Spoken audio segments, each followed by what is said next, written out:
Maayong gabi kanilang tanan mga kaigsunan, and then usab kita karon sa atuwa pod nga sinima na nga ato ang gitawag og pamalandong sa ebanghelyo sa Domingo.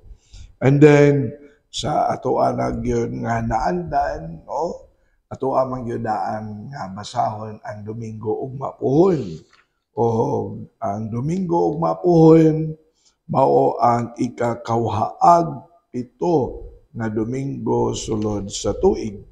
And then ato ang pagkutluon ang ebanghelyo sa ebanghelyo ni San Marcos kapitulo 10 bersikulo 2 ngadto sa 16. Ang Ginoo manaa kaninyo.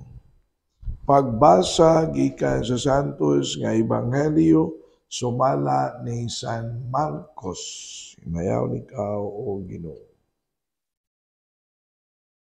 Ug dihay pipila ka mga Pariseo nga miduol ug unya misulay pagbitik kang Hesus. Nangutana sila, nagtugot ba ang atong balaod kang bisan kinsa sa pagbulag sa iyang asawa? Si Hesus misumbalik sa pagpangutana kanila, unsa may gisugo ni Moises diha kaninyo? Mitubag sila.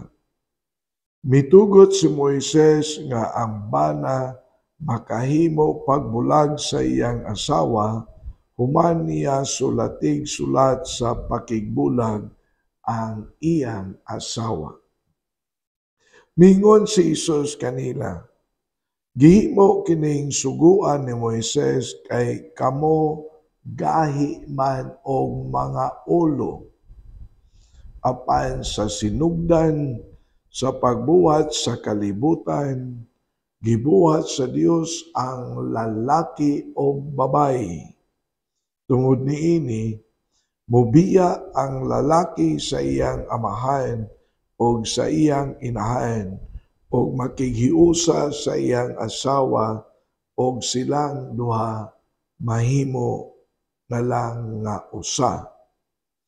Busa ang bana ug ang asawa dili na duha, kundili usa na lamang. Tungod niini kinahanglan nga dili bulagon sa tao ang gihiusa sa Dios. Sa didto na sila sa balay, nangutana ang mga tinun-an kang Hesus mahitungod niining mga butanga. Mingon siya kanila, ang bana nga mobulag sa iyang asawa o makigminyog lain nga babae, nakapanapaw batok sa una niyang asawa. Ug ang babae nga mobulag sa iyang bana o makigminyo og lain nga lalaki nanapaw sab. May pipila ka tawo nga nagdala og mga bata ngadto kang Hesus aron sila hikapon niya. Apan gikasab-an sila sa mga tinun-an. Sa pagkalinggat ni Hesus niini, nasuko siya og mingon ngadto sa iyahang mga tinun-an. Paria kanako ang mga bata. Ayaw sila did-i, kay ang gingharian sa Dios ila sasama niining mga bata. Ayaw sila did-i, kay ang gingharian sa Dios ila man niining mga bata. Timan-in ninyo kini, ang dili modawat sa paghari sa Dios sama sa usa ka bata, dili may sakop niini. Unya iyang gipangkugos ang mga bata, gitapion ang iyang mga kamot kanila, o gipanalanginan sila. Ang ebanghelyo sa Ginoo, dayon ikaw o Kristo. Mga kaigsuunan, sa ako nang gikaingon, may gabi kaninyong tanan. And then, sa dili pa ko mohatag sa kuang pamalandong sa Ebanghelyo, isip usab mao ang direktor sa Archdiocese of Cebu Catechetical Ministry. Tuguti ko pagpadangal sa kuang pasalamat sa tanan nga nagpaluyo sa malampuson kaayo nga dako nga kalihukan sa mga katekista dinhi sa Archdiocese of Cebu, ang atoang AGCA, ang gitawag nato Archdiocesan General Catechist Assembly, nga ato ang gihimo didto sa Sports Center or Megadome didto sa Toledo City. So, thank you very much sa tanan nga mga katekista nga mitambong nga sa atoa nga pre-registration 5,214, and then plus mga walk-in mauna nga awasta sa Megadome, dili ba? Pero thank you kayo kay hapsay kayo ang atoa nga arrangement sa sulod sa Megadome.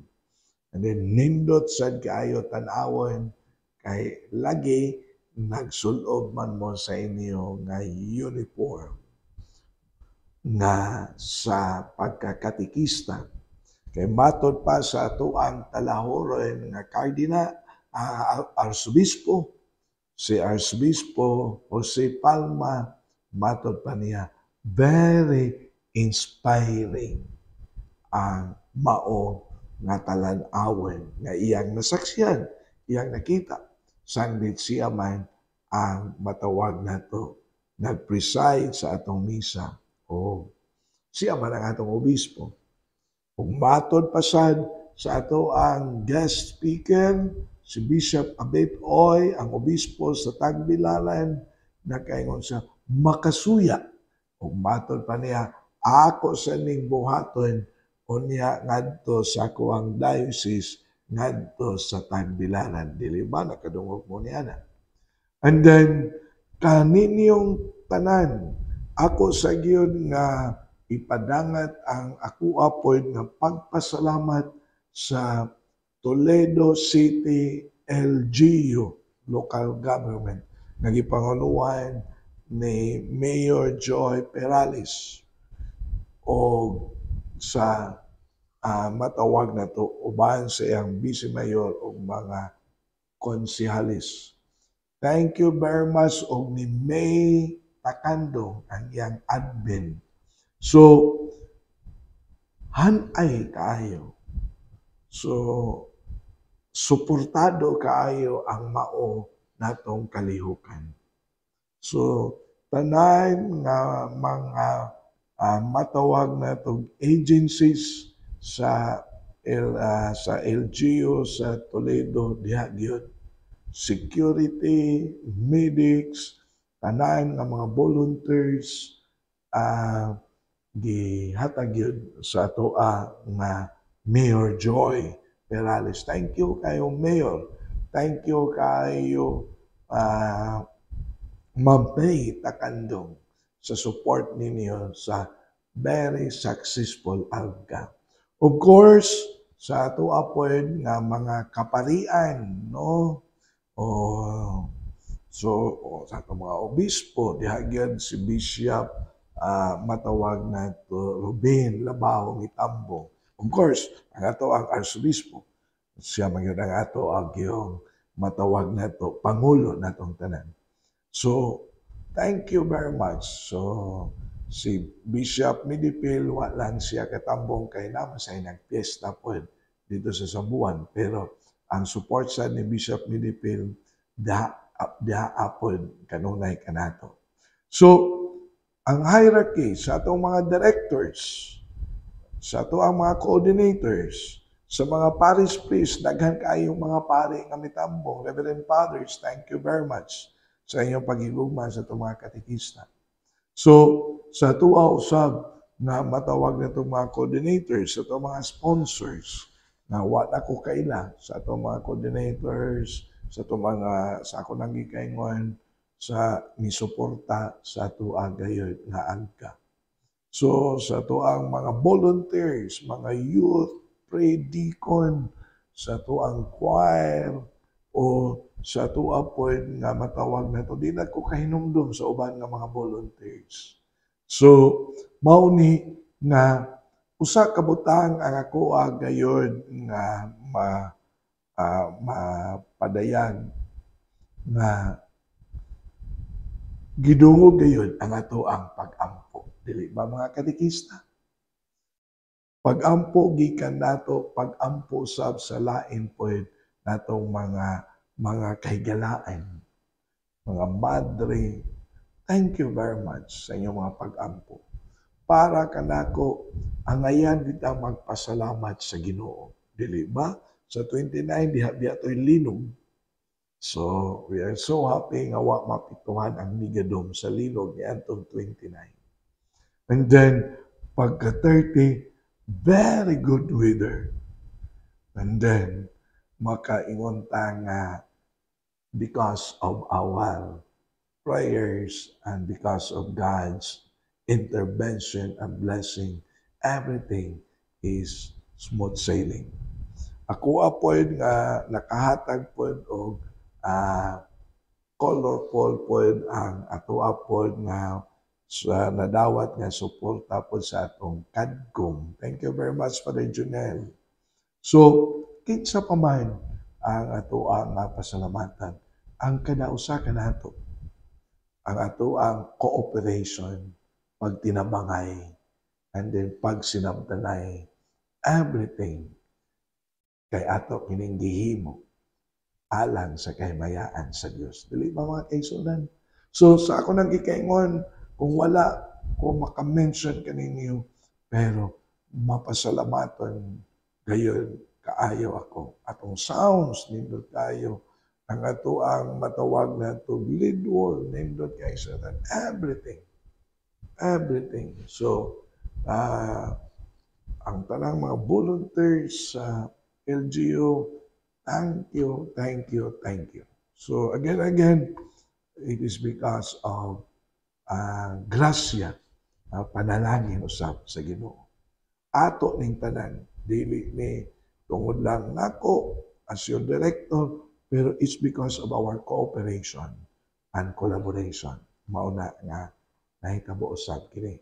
So at least na-launch gyud nato ang atong Pray Jordan nga video, ang ato upload nga mga lesson plans, and then nindot ang dagan atong mga awardees. Congratulations sa atong mga awardees gikan sa mga handicap, mga family catechists. Congratulations sa atong mga posthumous awardees. Congratulations usab, of course, sa atong mga presenters.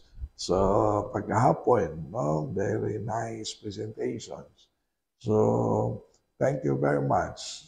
Kaninyong tanan. Mga coordinators, directors, thank you. So, again and again, magpasalamat sa Ginoo kay I'm sure because of God's intervention, our ANCA was very successful. That's what I can say. So, narita sa ato ang ebanghelyo. Ang atong ebanghelyo sab naghisgot pod kini sa gitawag og sacredness sa pamilya.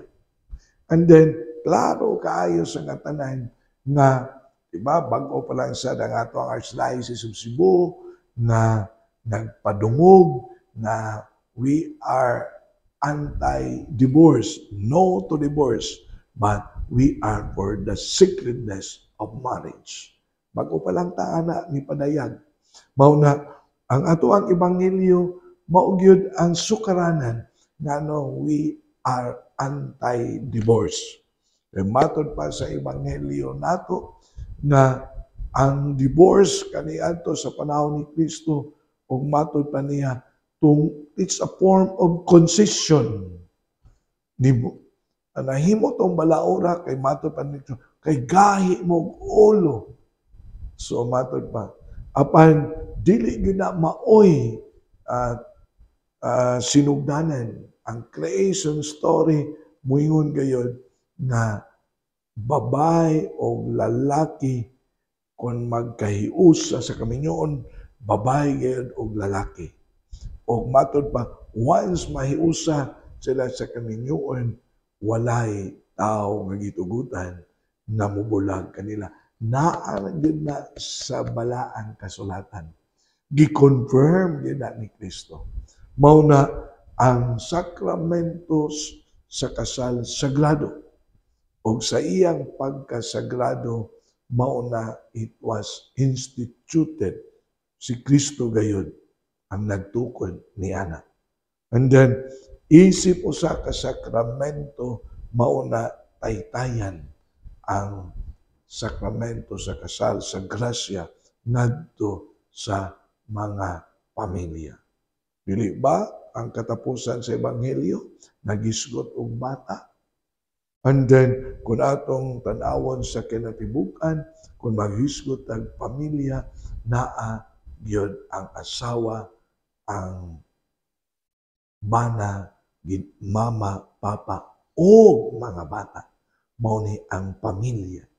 O ang atuang Ebanghelyo, nagtudlo kanato nga mingon, let us always preserve the sacredness of marriage. Let us always protect the sacredness of family life. So, mao ni, kay bawo man ta, di man nato na malimod, nga daghan kaayo og mga hagit ang pamilya karon. Daghan kaayo og mga circumstansya, mga pressures ang atoa nga pamilya karon. Mauna, makadungog tag broken families, makadungog ta niya nang gitawag og concubinage, makadungog ta og pagwala ati man ang mga bata. Mao ni usahay because of the circumstances, pressures gikan sa atoang katilingban karon, mao na daghan kaayo ang mga panghitabo sa atoang pamilya.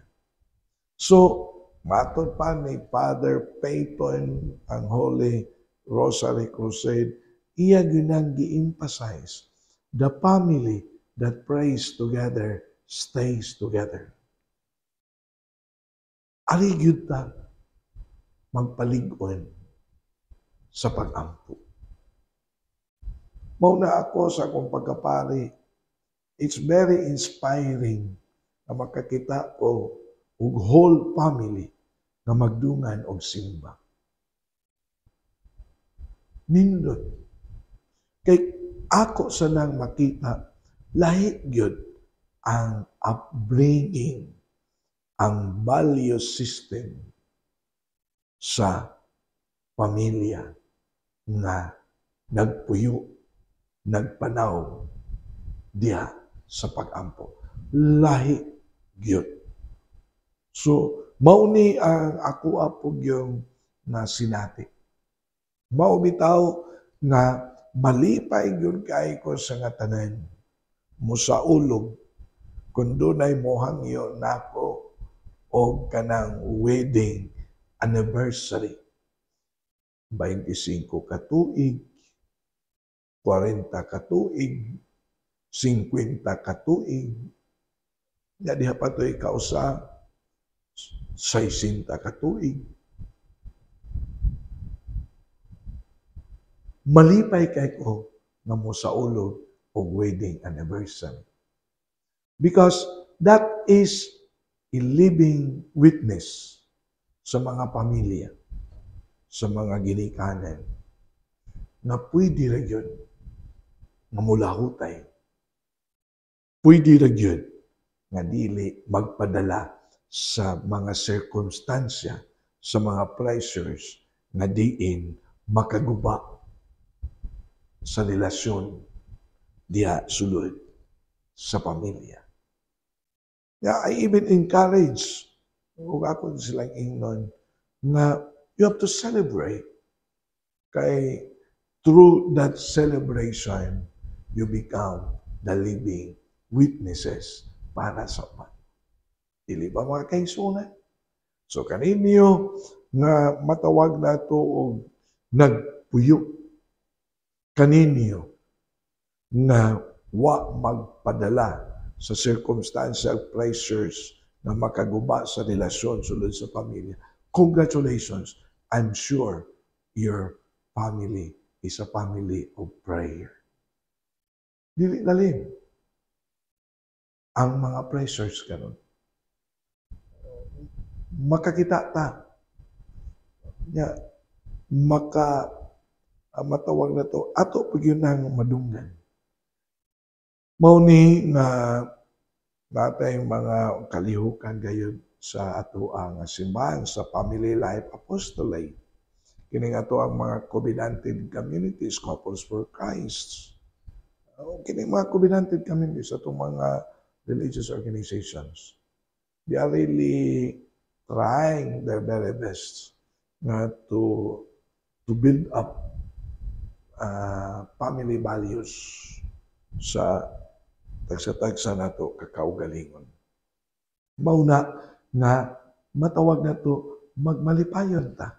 So mausab kini ang hagit sa ato ang ebanghelyo.